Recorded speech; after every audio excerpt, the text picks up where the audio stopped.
వేసి మీద ఎవరో అందరూ వచ్చి రాళ్ళు వేస్తూ ఉంటే తప్పకుండా వెయ్యండి, ఆవిడ నేరమే చేసింది. లోకాన్నంత వ్యభిచారానికి గురి చేయడం ఆవిడ చేసిన నేరమే, నేను అంగీకరిస్తున్నాను. కానీ మీలో ఏ తప్పు చెయ్యని వాడు ఎవడో ముందు రాయి వేయమన్నాడు. ఎవరి తప్పులు వాళ్ళు ఆలోచించుకున్నారు, రాళ్లన్నీ కింద పడ్డాయి.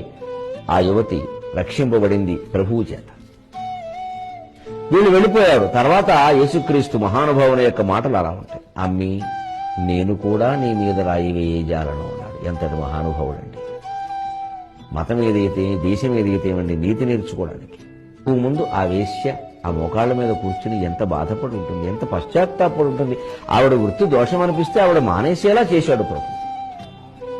అంతేకాని రాళ్ళు వేసి తిట్టా మనం బాధ పెట్టేసి అలా మానతారు ఎవరైనా?